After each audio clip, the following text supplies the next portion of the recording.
ভাই মিডিয়াগুলোকে কেউ গাছে বেঁধে ধরে মার ভাই। আজকে দাদার যে স্টেটমেন্টটা এসছে না, মানুষকে সাধারণ এই আমাদের মতন আম জনতাকে জাস্ট মানে দোলাচলে রেখে নানান জায়গায় নাচায় ভাই। এরা এরা কিন্তু সত্যি কথা, এরা করে কিন্তু এটা। আমি সেদিনকে অনেকে বলেছিল, দেখো ভাই দেবদা যদি বিজেপিতে যায়, তার যেই যে যুক্তি আমার কাছে খাড়া করা রয়েছে, সেটা আমি সকাল থেকে সেগুলোকে প্রভোগ করেছি আমার সোশ্যাল মিডিয়া হ্যান্ডেলে। আমার মনে হয়েছে যে এই কারণে দেবদা এনডিএ কে সমর্থন করতে পারে, কিন্তু it is a completely fake news. Mamata ব্যানার্জির সঙ্গে ছিলাম, মমতা ব্যানার্জির সঙ্গে থাকবো চিরকাল, এটা অরিত্রদাও পর্যন্ত পোস্ট করেছে। মানে অরিত্রদা বলতে অরিত্রস জ্ঞান অরিত্র, তার পেজ থেকে পর্যন্ত পোস্ট হয়েছে। ছ্যাবলামি হচ্ছে, যদি চলেই যাওয়ার হতো, যদি পাল্টিবাজি হতো, যদি দল বদলু হতো, তাহলে দলের এত প্রবলেম থাকা সত্ত্বেও সেই দলটাতে থাকতো ওই লোকটা। ওই লোকটা বাংলার সব থেকে বড় সুপারস্টার কুণাল ঘোষ পর্যন্ত এই কথাটা বলেছে। আবার বলছি, দলটাই চিনলো না দেব কি জিনিস। নেত্রী ঠিক চিনতে পেরেছেন বলে আমার ধারণা। আরে মিডিয়া ভাই, বাপ রে বাপ, ফেক নিউজের বন্যা। কেন রে ভাই, কেন কেন মানে এত টিআরপি দরকার, স্পেশালি দেবকে কেন্দ্র করে? দেব এই, দেব ওই, দেব সেই, আরে এতগুলো তো লোক রয়েছে, তারা করেছিল।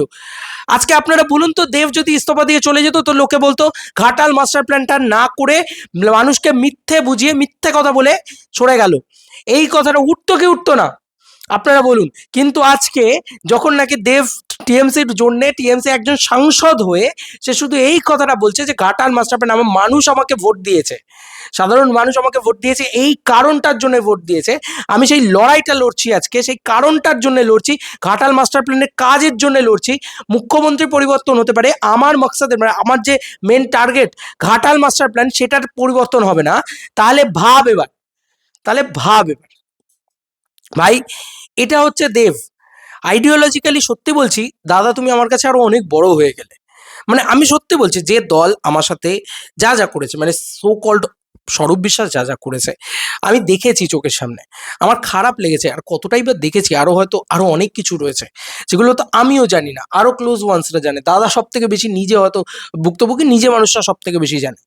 যে দল দাদাকে রাতে ঘুমোতে দেয়নি, যে দল দাদা নিজের থাকা সত্ত্বেও সেখানে নানান রকমের অসুবিধা সৃষ্টি করেছে, বারংবার তাকে প্রেশার ক্রিয়েট করে ভোটে দাঁড় করিয়েছে, তারপরেও সেই লোকটা আজকে যখন সেই দলটা গিরে গেছে, তারপরেও সে এই কথাটা বলতে পারে যে নেত্রী মমতা বন্দ্যোপাধ্যায়ের সঙ্গে বা প্রাক্তন মুখ্যমন্ত্রী মমতা বন্দ্যোপাধ্যায়ের সঙ্গে ছিলাম, সঙ্গেই আছি, সঙ্গেই থাকবো। সৌজন্যের রাজনীতি দেব করেছে, দেব তো আজ করছে না।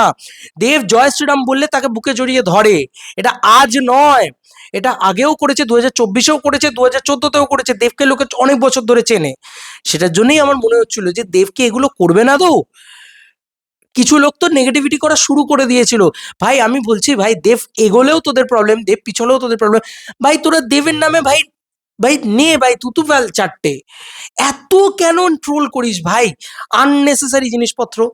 সোশ্যাল মিডিয়ায় যাই হবে দেব খারাপ, সোশ্যাল মিডিয়ায় যাই হবে ভাই, এরম কথা পর্যন্ত বলেছে দেব নাকি বিশ্বাসঘাতক, এ ধরনের কথা পর্যন্ত বলা হয়েছে নিউজ চ্যানেলে। এরম ধরনের কথা পর্যন্ত বলা হয়েছে যে দেব নাকি সুবিধাবাদী, এই কথাটা পর্যন্ত বলা হয়েছে। ভাই কেউ কিছু জানলো না, কেউ কিছু করলো না, বলতে শুরু করে দিল। বন্ধুরা, আজকে যে খবরটা সেটা দেবদার নিজে নিজে মুখে স্বয়ং দেবের অবস্থান, দেবের বিষয়পত্র সব কিছু নিয়ে দাদা নিজে পরিষ্কার ঘাটালের সমস্যাগুলো বলার সুযোগ পেয়েছে বলে দেবদা পরিষ্কার স্টেটমেন্ট দিয়েছেন। ইয়েস, ঘাটালের মেন কথা সেইটা বলার জন্য এই সময় পর্যন্ত লিখেছে এটাকে, এখন এই সময় হেডলাইন করছে। এতদিন ধরে তো সব সময় সব কটা নিউজ চ্যানেল একসাথে খারাপ নিউজ দেখাচ্ছিল, ভুলভাল নিউজ দেখাচ্ছিল।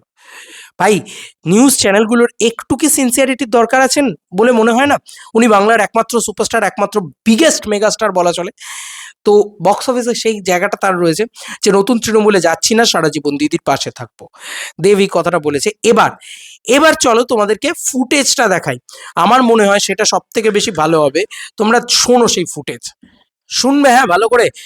আসলে এই সত্যিকারের রিয়েল একজন এমপি কিরকম হওয়া উচিত, রিয়েল একজন পলিটিশিয়ান কিরকম হওয়া উচিত, সকলের কাছে সেই বার্তাটা যাওয়া আমার মনে হয় খুব জরুরি। কারণ আবার বলছি, স্কুল কলেজে ছেলে মেয়েদের মা বাবারা বলে দেবের মতন হয়ে দেখা, এত কাদা ছেটানোর পরেও লোকে বলে দেবের মতন যদি রাজনীতিবিদ হতে হয়, দেবের মতন রাজনীতিবিদ হোস। কেউ আজ অব্দি আমার মনে পড়ে না যে কেউ কোনোদিন বলেছে এই কথাটা কাউকে, বিকজ এটা দেব তাই জন্যই হয়তো বলে। যাই হোক, আমরা একটুখানি অনেকদিন পর একটি প্রশাসনিক বৈঠক এবং আপনি মন খুলে বলেছেন, মুখ্যমন্ত্রী আমাদের জানিয়েছেন, কি বলবেন? তো প্রথম কথা, রাজ্যের মুখ্যমন্ত্রী যদি বলি, প্রাক্তন মুখ্যমন্ত্রীর কথা যদিও বলি, দিদি তখন উনি যখন মেদিনীপুরে আসতেন তখন আমি আসতাম, এবং শুভেন্দু মুখ্যমন্ত্রী যখন আমাকে আমন্ত্রণ জানাবেন এবং ঘাটালে যে সমস্যাগুলো, ঘাটাল লোকসভা কেন্দ্রে যে সমস্যাগুলো ছিল সেগুলো বলার সুযোগ পেয়েছি। এবং এটা নয়, সত্যি আমি এটা বলতে কোনদিনও পারবো না কি আমি আগে সুযোগ পেতাম না। অফকোর্স আমি আগেও সুযোগ পেতাম এবং এখনো সুযোগ পেয়েছি। এবং এটাই বলবো যে যেই মাটিটা, যেই ঘাটাল মাস্টার প্ল্যানের মাটিটা মমতা ব্যানার্জি হাত দিয়ে কাটা হয়েছিল, মানে কাজটা শুরু হয়েছিল, আমার কোথাও যেন বিশ্বাস সেই কাজটা শেষ হবে। আমাদের এখনকার যিনি মুখ্যমন্ত্রী তিনি আমাকে কথা দিয়েছেন ওনার হাত ধরে। তো আমি সাংসদের থেকে বড় কথা কি, আমি একটা রিপ্রেজেন্টেটিভ ঘাটাল লোকসভা কেন্দ্রে, যেখানে আমি 2014 থেকে সবচেয়ে বড় কষ্ট ঘাটাল লোকসভা কেন্দ্রে সেটা হচ্ছে এখানকার বন্যা। সেই বন্যার সবচেয়ে বড় সমাধান ছিল ঘাটাল মাস্টার প্ল্যান। সেই লড়াইটা আমার 2014 থেকে চলছিল এবং 2024-এ যখন আমি দাঁড়াবো না তখনও দিদি কথা দিয়ে কথা রেখেওছে। আমরা সবাই দেখেছি তার ফাইন্যান্সিয়াল ইয়ারে 500 কোটি টাকা বরাদ্দ হয়েছিল, কিন্তু এবারে ম্যান্ডেটটা একদম অন্যরকম এসছে, নতুন মুখ্যমন্ত্রী এসছে এবং আমি রিপ্রেজেন্টেটিভ হিসেবে, ঘাটাল লোকসভা কেন্দ্রের রিপ্রেজেন্টেটিভ হিসেবে ওনার সঙ্গে কথা বলেছি। আজকে অ্যাডমিনিস্ট্রেটিভ মিটিং এসছে এবং উনি সবাই সামনেও বললেন কি ঘাটাল মাস্টার প্ল্যানটা এই সরকার সেটা কমপ্লিট করবে, যেটা শুরু হয়েছিল আগের সরকার হাত ধরে। কেমন লাগলো মুখ্যমন্ত্রী? এবার আমি কথা বলি, আমাকে তোমরা 2014 থেকেই দেখছো সাংসদ হিসেবে। আমি সারা জীবনই সৌজন্যের রাজনীতি করে এসেছি, এটা তো আজকে তো নতুন না। আজকে যদি লোকে বলে না দেব এখন পাল্টে গেছে, না দেব পাল্টায়নি। দেব সবসময় একটাই রাজনীতি করেছি, মানুষকে এক রাখা রাজনীতি করেছি, মানুষকে ভালোবাসা দেওয়া রাজনীতি করেছি এবং যেই দলেরই থাকুক না কেন, যেই সমর্থকই থাকুক না কেন, তাকে আমি সম্মান দিয়েছি। এবং আজ অব্দি আমি আমার মঞ্চ থেকে কাউকে মানে আক্রমণ করিনি, অপমান করিনি। আমি শুধু ভালোবাসা রাজনীতি করেছি এবং সেই রাজনীতি তো আজকেও করছি। আজকে আমি নতুন তো কিছু করছি না। আজকে যখন আমাকে জয় শ্রীরাম বলা হয়েছিল, এরপর দেখুন তাকে তো গলায় জড়িয়েছিলাম, বা আমি এমন কোনো বক্তব্য রাখিনি বা এমন কোনো কাজ করিনি 2014 থেকে 2026 অব্দি যেটা আমার দলের নাম খারাপ হোক। এবং আমার আজকে 2026-এ আমি এমন কোনো কাজ করিনি যারা আমাকে ভোট দিয়ে তারা এটা মনে হচ্ছে না ভুল লোককে ভোটটা দিয়েছে। আমি তাদের তো হকের জন্য লড়াই করছি, আজকেও তার জন্যই এসেছি। আজকে এই একটাই প্রতিশ্রুতি নেওয়ার জন্য, এবং আমার মনে হয় মুখ্যমন্ত্রী বলে উঠছেন হয়তো সঞ্জুদা যে ঘাটাল মাস্টার প্ল্যানের কাজটা এই ওনাদের যে বাজেটটা বেরোবে এইবারে, সেখানেও ঘাটাল মাস্টার প্ল্যানের জন্য টাকা বরাদ্দ করা হবে এবং সেই কাজটা দিল্লিতে 20 জনেও আপনি রয়েছেন, না। আমি একটা কথা বলি, আমার ভালোবাসা মমতা ব্যানার্জির জন্য সারা জীবন থাকবে। শুনুন, কাল থেকে নতুন তৃণমূলে যাচ্ছি, আমি নতুন তৃণমূলে যাচ্ছি না যতদিন মমতা ব্যানার্জি বেঁচে আছে, মমতা ব্যানার্জির সঙ্গে আছি। এবং ভবিষ্যতে কি হবে আমি এখন কিছু বলতে চাইছি না। তুমি যদি আজকে আমাকে জিজ্ঞেস করো, আমি দিল্লিও যদি গিয়ে থাকি বা আজকেও যদি এখানে উপস্থিত হয়ে থাকি, তৃণমূল কংগ্রেসের সাংসদ হিসেবে এসেছি। ঘাটাল লোকসভা কেন্দ্রে যারা আমাকে ভোট দিয়েছে তারা একটা বিশ্বাসে ভোট দিয়েছে, এই সাংসদ এই লোকটা স্বপ্ন দেখেছিল ঘাটাল মাস্টার প্ল্যান করবে, এবং সেই স্বপ্নটা নিয়ে আমি সৌমিতার কাছে এসেছি, যিনি এখন মুখ্যমন্ত্রী। এবং একটা জিনিস তো আমাদের সবাইকে মানতে হবে, কে law of the land, respect to the position, respect to the chair. আজকে আমি এটা তো অবিশ্বাস করতে পারবো না কে শুভেন্দু অধিকারী আমি আমাদের রাজ্যের মুখ্যমন্ত্রী নয়। আমাকে তো এটা মানতে হবে, আমাকে কেন, আমাদের সবাইকে মানতে হবে। এবং আমার কাজটা কি, এই ডাবল ইঞ্জিন সরকার যারা কেন্দ্রেতে আছে এবং রাজ্য আছে তাদের হাত ধরে আমি যে প্রতিশ্রুতিগুলো দিয়েছি বা আমি যে স্বপ্নগুলো ঘাটাল লোকসভা কেন্দ্রের মানুষকে দেখিয়েছি, সেই স্বপ্নগুলো তো আমার দায়িত্ব স্বপ্নটা পূরণ করার। এবং আমার পুরো বিশ্বাস যে এই রাজ্য সরকার এবং শুভেন্দু দা এবং কেন্দ্র সরকার এই যে উদ্যোগটা নিয়েছে ঘাটাল মাস্টার প্ল্যানটা, এটা কোথাও যেন যেই টার্মটা আমরা সেট করি 2029-এর আগে, আমার আজকেও কথা হলো সেই টেনিয়রের মধ্যেই শেষ করা হবে। অনেকদিন শুনে নিয়েছো ভাই, শুনে নিয়েছো, ক্লিয়ার হয়ে গেছে ভাই। অনেক কথা সহ্য করেছি সকাল থেকে, কিন্তু কেউ কিন্তু আজকে পজিটিভ কথা বলবে না, জানো তো। দেব তো সেই চটি চাটাদের দলই রয়ে গেল, দেব তো চটি চাটাই হয়ে রইলো। ভাই এই কথাটা এবার শুরু হবে, ঠিক আছে? এই কথাটা এবার শুরু হবে, দেব তো চোর, দেব তো এই, দেব তো ওই, এসব বলতে শুরু করবে। ভাই একটা প্রমাণ দেখা ভাই, ওই লোকটা বলেছিল অভিনয়টা ছেড়ে দেবে, একটা প্রমাণ দেখা, ঠিক আছে? এবং মাথাটা আমাদের গরম হয়, বাট আমরাও না এবার ভাবি যে লেটস চিল ইয়ার, ফার্মে যায় এদেরকে কেন পাত্তা দিচ্ছি? They are the bots, they are the pure, কোথা থেকে উড়ে এসে জুড়ে বসা কিছু লোকজন, যারা না যায় সিনেমা হলে, না যায় কিছু সোশ্যাল মিডিয়াতে হাউচাউ করা, যাদের রেগুলারের অভ্যেস, যারা সারাদিন ধরে ঘেউ ঘেউ করা ছাড়া যাদের কোনো কাজ নেই, তাদেরকে এত কেন মাথায় তুলছি আমরা? আমাদের সুপারস্টার সিনেমা ব্লকবাস্টার হয়, হলে চলে, বিকজ তার আইডিওলজির জন্য চলে, শুধু সিনেমার জন্য নয়। এই মানুষটার ব্যক্তিত্বের জন্য চলে। অনেক অনেক রকম ভাবে মানুষকে মোল্ড করা হয়, বা মিডিয়া সো কল্ড, যারা এত রকম ভাবে মানে রং চড়ায় খবরটাকে, যেটা ঘটেইনি সেটার ফ্লিপ সাইড দেখায় একদম, যে হ্যাঁ এটাই ঘটে গেছে, একদম 360 ডিগ্রি উল্টো দিকে দেখায়। তারপরেও আমি বলছি, আজকে যদি দাদা বিজেপিতে যেত, তাহলে কি দাদার জায়গা থেকে অন্যায় হতো? আজকে দাদার জায়গায় যে কেউ থাকলে, আমি থাকলে, বা যে কেউ থাকলে, যে কোনো মানে স্বাভাবিক মানুষ থাকলে চলে যেত ভাই, চলে যেত, আজ নয় কবেই চলে যেত, 24 সালেই চলে যেত। কিন্তু লোকটা শরীরে বোধহয়, লোকটা রক্তে বোধহয়, ওর পরিবারকে যদি তুমি ভালো করে লক্ষ্য করে দেখো, ওর পাল্টিবাজি ওর রক্তে নেই। ও এখানে ধান্দাবাজি করতে, এই যে রাজনীতি, এই ধান্দাবাজি করতে করতে আসেনি। তুমি ভাবো না, আজকে যারা এদিক ওদিক করে সরে গিয়েছে, দল ভেঙে গিয়েছে, এ হয়েছে হয়েছে, ওসব নিয়ে আমি যেতেই গেলাম না। আমি একটা কথার কথা বলতে চাই, আমি যে মেন পয়েন্টে কথা বলবো, যে ভাই লোকটা তো ধান্দাবাজ নয়, আবার তো প্রমাণিত। লোকটা যদি ধান্দাবাজ হতো, তাহলে আজকে চলে যেতে পারতো না এদিক ওদিক, কি আছে? যখন দলের আজকে সব থেকে বড় কথা, ভাস্বতীদি একটা লেখা লিখেছিল, মনে করে দেখো, যে যখন দলের এ হয়েছে, দলের ভালো সময় ছিল তখন পাশে ছিলাম, আজকে দলের খারাপ সময় তখনও দলের পাশে থাকবো, এটাই কিন্তু দেবের স্টেটমেন্ট রইলো এখন অব্দি, যে মমতা ব্যানার্জির সঙ্গে আছি। তার মানে তুমি ভাবো, যে যারা বললো যে না থাকবো না, এই করবো না, দে আর দ্য পাল্টিবাজ, বা দে আর দ্য সুবিধাবাদী মানুষ, কিন্তু তাদের তো নামটা ফাটাবে না। কেন ফাটবে? তাদের তো পপুলারিটিটাই দেবের মতন নেই। আমার এটা না পয়েন্ট আছে ভাই, এটা পয়েন্ট আছে, এখানে বলতে হবে যে দেব যে জিনিসপত্র, দেব আজকে ঘাটাল মাস্টার প্ল্যানের জন্য একজন তৃণমূল কংগ্রেসের সাংসদ হিসেবে ওখানে গিয়েছিল, কিন্তু এতদিন ধরে কি হলো?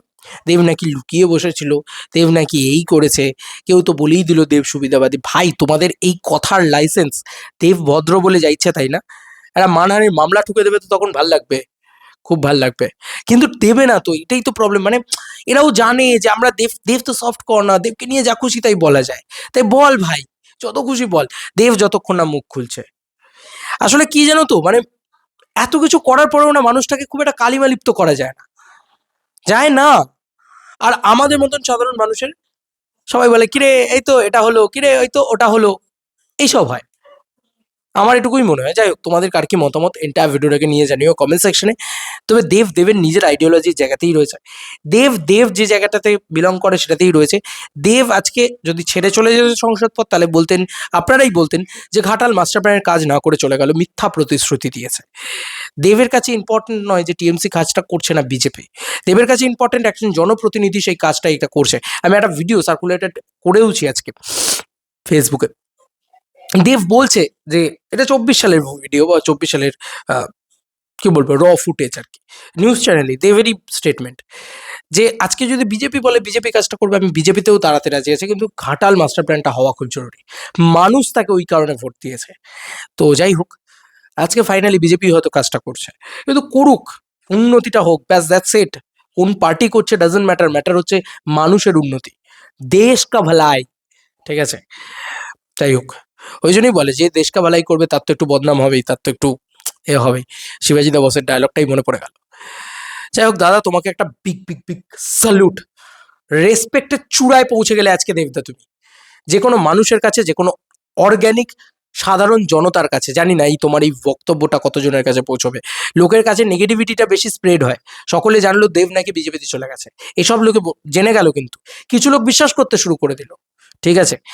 তো এটাই হচ্ছে বিষয়, এত নোংরা করলো মিডিয়াগুলো, কিন্তু আজকে এই ফুটেজটাকে কিন্তু বেশি করে সার্কুলেট করবে না মিডিয়া। কেন করবে না? তার একটা বড় রিজন আছে, কারণ এটাতে টিআরপি নেই। ভালো কথা, সৌজন্যের কথাতে টিআরপি নেই ভাই, যখন ক্যাচাল হবে, যখন মারামারি হবে, এই তো পাল্টি মেরেছে, এইটাই করেছে, এই কথাগুলো তো বেশি টিআরপি ভাই। এটা তো চিরকালের ব্যাপার, এটা শুধু সোশ্যাল মিডিয়া না, এটা গোটা টেলিভিশন থেকে শুরু করে এভরিথিং এভরিওয়্যার। তার মধ্যেখানেও দেব একটা ভালো মানুষ ছিল, দেব একটা অরিজিনালি আইডিওলজিক্যাল একটা পার্সন ছিল, সেটাই রইলো। এর জন্যে সাধারণ যে কোনো মানুষের কাছে রেসপেক্টের চূড়ায় পৌঁছে যাবে। আমি এমন এমন ক্রিয়েটারকে দেখেছি, এটাকে বিপ্লব বলে, এই বলে, ওই বলে, এসব করতে দেখেছি ভাই। নিউট্রাল ক্রিয়েটার হয়ে কি ধরনের জিনিসপত্র হচ্ছে, হ্যাঁ ভাই, আগে সত্যিটা যাচাই করি। আর যদি তাই করে, তারপরেও একটুখানি আমরা বুঝি মানুষটাকে, না কেউ দেবকে বোঝার দরকার নেই, সকলে আগে অ্যাটাক তো কর ভাই মানুষটাকে ধরে। কি আছে, দেবই তো, কিছু তো বলবে না অ্যাটাক করলে, হ্যাঁ না? চলো বন্ধুরা, নতুন কোনো ভিডিওতে দেখা হবে ভাই। এইটুকুই বলে দিয়ে গেলাম। দেব দেবের জায়গায় রইলো, যে কারণে হয়তো সম্মান নেক্সট লেভেলে পাবে এবার, আরো আরো বড় জায়গায় পাবে। আর এটাই হয় জানো তো, মানে যারা দেবের ক্ষতি করতে চায়, কে জানে ওই উপরওয়ালা আছে, ভগবান আছে, ঠিক দেবের ভালোটা হয়ে যায় জানো তো, দেবের ভালোটা হয়ে যায়, কারণ মানুষটা তো ভালো। আর যারা ক্ষতি করতে চায় তাদেরই খারাপটা হয়। এত কিছুর পরেও বলছি ভাই, বাইক অ্যাম্বুলেন্স দাদা, যাদের মনে হচ্ছে ছবিটা চলবে না, বা যাদের মনে হচ্ছে দেশু সেভেন কম চলবে, বক্স অফিসে কথা হবে, কারণ এই মানুষটাকে সাধারণ মানুষ ভালোবাসে, বিকজ অফ এই মানুষটার স্টেটমেন্ট, এই মানুষটার বক্তব্য, এই মানুষটার শির দ্বারা। আবার একটা কথা বলে গেলাম, এই মানুষটার শির দ্বারার জন্য এই মানুষটাকে ভালোবাসে সকলে। স্যালুট দাদা, তোমার স্টেটমেন্টকে আমি প্রণাম জানাই। আমি বারবার বলি, আমি সিলভার স্ক্রিনে দেবদার ফ্যান, কিন্তু আমি বাস্তব জীবনে এই দেবদার ফ্যান। সত্যি বাস্তব জীবনে দেবদা হয়তো আমাকে টিকিয়ে রাখবে অ্যাজ এন ফ্যান। সিলভার স্ক্রিনের ফ্যান হিসেবে আমরা আনন্দে থাকি, কিন্তু আজকে আমার যে বয়স, সেই বয়সে দাঁড়িয়ে একজন অ্যাডাল্ট পার্সন হিসেবে আমি শিরদাঁড়া যুক্ত মানুষকে সাপোর্ট করতে চাই, একজন সত্যিকারের ভালো মানুষকে সাপোর্ট করতে চাই। যাই হোক, মানে আমি কথার পর কথা হয়তো বলেই যাব, বিকজ অফ সকাল থেকে অনেক কিছু দেখেছি, অনেক কিছু হয়েছে, মনের ভিতরে একটা অন্যরকম দোলাচল চলছিল। লাভ ইউ দাদা। আমাকে অ্যাটাক করতে শুরু করে দিয়েছিল কিছু লোক, কিরে তুই তো বলেছিলি, এই করেছিলি, নে ভাই, कुछ तो लोग कहेंगे लोगों का काम है कहना। ভাই বলে দিয়েছে দাদা, নিজে বলে দিয়েছে, শুনছিস, কান খুলে শুনছিস বাবা, শোন না, একটু কান খুলে শোন না, এই ফুটেজটা সার্কুলেট হোক না, দেভিয়াসদের দায়িত্ব দিলাম, চল ভাই এই ফুটেজটা সার্কুলেটেড হোক, সারা বাংলায় সার্কুলেটেড হোক, মিলিয়ন মিলিয়ন ভিউজ জেনারেট করুক। সকল দেভিয়াসদেরকে রিকোয়েস্ট করছি, উড়িয়ে দাও ভাই। সত্যিকারের আমার দাদা, আমাদের দাদা কতটা বড় মনের, দেখাও সকলকে। আরে আছে তো আছে, একটাই এরকম রাজার রাজা আছে মনের দিক থেকে। চলো বন্ধুরা, নতুন কোনো ভিডিওতে দেখা হবে।